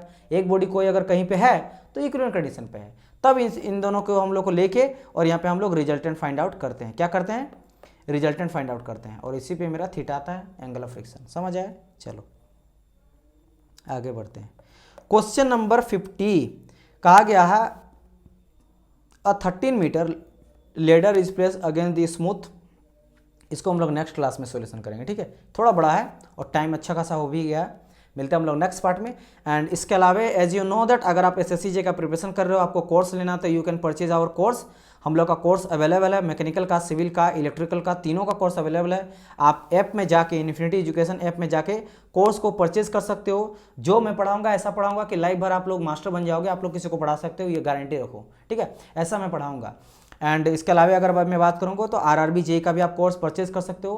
क्या क्या मिलेगा सर कोर्स में, वो मैं आप लोग को एक बार बता देता हूँ। सबसे पहली बात, आप लोग को टेक्निकल और नॉन टेक्निकल दोनों का मिलने वाला, प्री और मेंस दोनों का कोर्स मिलने वाला है, इजंट इट, प्री और मेंस दोनों का यहाँ पे आप लोगों को कोर्स मिलेगा, टेक्निकल और नॉन टेक्निकल दोनों मिलेगा। 500 प्लस घंटा रहेगा आप लोग को, कंटेंट पढ़ाया हुआ लेक्चर रहेगा, वर्कबुक आप लोग को मिलेगा, हर एक चैप्टर का वर्कबुक मिलेगा प्रैक्टिस सेट करने के लिए। इसके अलावा SSC JEE का, RRB JEE का, इसके अलावा गेट एंड ESC का 1-लाइनर क्वेश्चन, इसके अलावा स्टैंडर्ड बुक 25 स्टैंडर्ड बुक का स्टैंडर्ड क्वेश्चन, सब चीज़ आप लोग को यहाँ पे मिलने जा रहा है, जबकि जिसमें लगभग 25,000 प्लस MCQ क्वेश्चन सॉल्यूशन है, जिसमें जैसे मैंने कहा 25 स्टैंडर्ड बुक लिया गया है मैकेनिकल का, गेट एंड ESC का 1-लाइनर क्वेश्चन को सॉल्यूशन यहाँ किया गया है, SSC और RRB का क्वेश्चन को सॉल्यूशन किया गया फिगर के साथ, फिगर एक्सप्लेनेशन के साथ, वो काफ़ी हेल्प करेगा आप लोग को, वो भी मिलेगा फ्री में। आप लोग को यहाँ पे टेस्ट सीरीज मिलने वाला है, ठीक है, PDF मिलेगा, डेली वीकली मंथली आप लोग को ऑनलाइन प्रैक्टिस किया जाएगा। जो भी गाइड पे स्पेशली किया जाएगा। कोई भी डाउट रहेगा कोर्स में, कुछ भी आप पढ़े ऑनलाइन कोर्स, बहुत सारे को लगता है कि सर ऑफलाइन ज़्यादा बेटर रहता है, ऑनलाइन पढ़ेंगे, कोई डाउट रहेगा क्या करेंगे, स्पेशल आपको ग्रुप बना दिया जाएगा। कोई डाउट रहे आप ग्रुप में जाके पूछो क्वेश्चन का डाउट, वहाँ पे मैं रिप्लाई करूँगा, सभी टीचर अपना रिप्लाई करेंगे जिस भी फैकल्टी के होंगे। जरूरत पड़ा तो आप लोग से बात करके भी समझाया जाएगा क्वेश्चन वगैरह को, राइट। तो जाइए, कोर्स अगर आप लोग को परचेज करना है तो डिस्क्रिप्शन बॉक्स में ऐप का मिल जाएगा लिंक, ऐप में जाके सारे कोर्स के बारे में डिटेल पता कर सकते हो एंड अपना प्रिपरेशन को भी स्टार्ट कर सकते हो। तो हम लोग मिलते हैं नेक्स्ट पार्ट में। और जैसे मैंने कहा, इसके अलावा गाइडेंस सीरीज भी है, तो चाहे तो आप गाइडेंस सीरीज देख लेना। यहाँ पे आप प्रॉपर तरीके से गाइडेंस सीरीज देख सकते हो, चाहे सिलेबस रहे एसएससी जेई का, या बेस्ट बुक का मैं बात करूँ, या फिर SSC JE versus RRB JE, या फिर एसएससी का कट ऑफ कितना गया है, वैकेंसी कितना आ सकता है, एग्जाम पैटर्न वगैरह क्या है, या फिर जीके जीएस का क्या वेटेज है, रीजनिंग का क्या वेटेज है, 100 चीज़, हर ए टू जेड हर चीज़ बताया गया आप लोग को, ताकि आप लोग को प्रॉपर गाइडेंस मिले। इसके अलावा मैकेनिकल का श्योर सिलेक्शन बैच फ्री में यूट्यूब में ही क्लास लिया जा रहा है, जिसमें हम लोग थ्योरी वगैरह को पढ़ा रहे हैं। यहाँ तो एमसी के क्वेश्चन सॉल्यूशन करा रहे हैं प्रीवियस ईयर का, तो आप ये भी देख सकते हो, राइट। तो जाइए, जिसको जैसा रिक्वायरमेंट है आप जाके वहाँ से चेकआउट कर सकते हो। इस वीडियो को देखने के लिए थैंक यू सो मच। अगर वीडियो अच्छा लगे तो प्लीज़ लाइक करना, कमेंट करके बताइएगा कैसा लगा। अगर कोई डाउट रहे तो कमेंट कीजिएगा, मैं आप लोग को रिप्लाई जरूर करूँगा, और जैसा मैं करता हूँ। एंड मिलते हैं हम लोग नेक्स्ट पार्ट में, तब तक के लिए goodbye and God bless you all. Bye bye dear student.